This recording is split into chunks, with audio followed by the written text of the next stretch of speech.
So Francis Tregian is now a man, and he's been working in Rome as an assistant to Cardinal William Allen, who sadly has just died as a combination of poisoning and old age.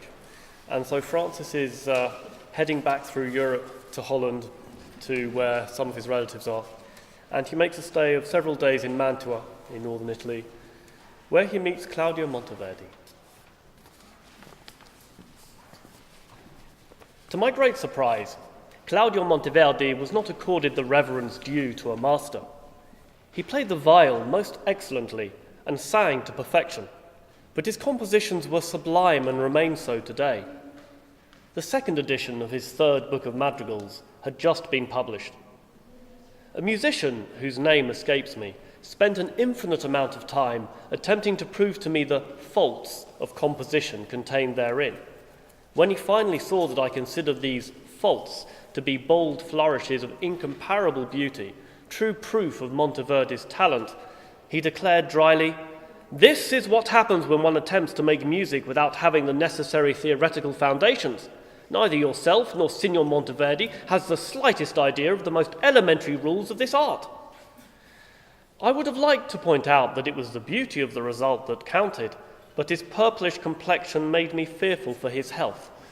I decided not to add blasphemy to sacrilege and find myself with a death by apoplexy on my conscience. Mantua was home to several other interesting musicians, such as De Wert, the maestro di capella, whom Monteverde introduced to me as his master, and Benedetto Pallavicino, who, like De Wert and Monteverde, wrote the most marvellous madrigals. I had the opportunity of hearing all three of them during one of the Friday concerts they gave at the palace of Duke Vincenzo Gonzaga. It took place in the Hall of Mirrors, in the afternoon, after the card games. Once the music began, it seemed to go on forever.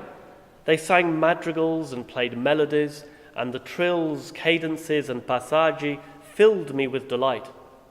Adriana Basile and Caterinuccia Martinelli, famous singers at the court, displayed quite astonishing skill. I recall one particular madrigal in 4 voices of Monteverde's that began with Sandassia Moracaccia, constructed very much like a canon and to an almost military rhythm.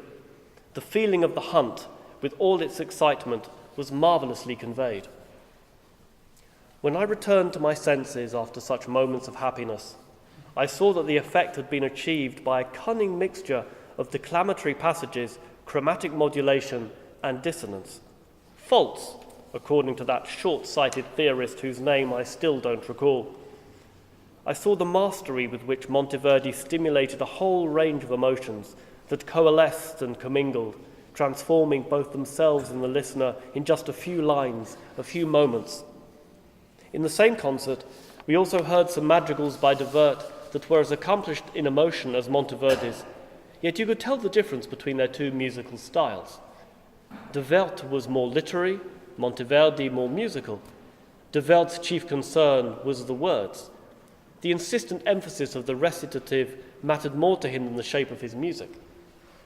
Monteverde took quite the opposite approach, crafting his music to express the words, seeking literary equivalents through the notes. The words were only important insofar as they inspired him to find musical textures and forms.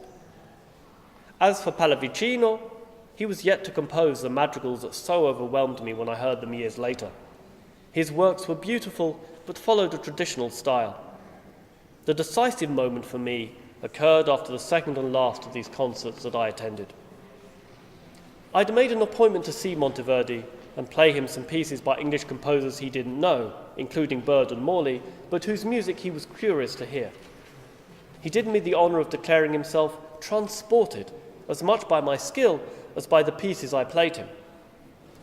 "I would so love," I replied, "to be able to express my own feelings more palpably." "But your soul was there in your fingers." "I am flattered, but still, I regret that I lack your talent for composition."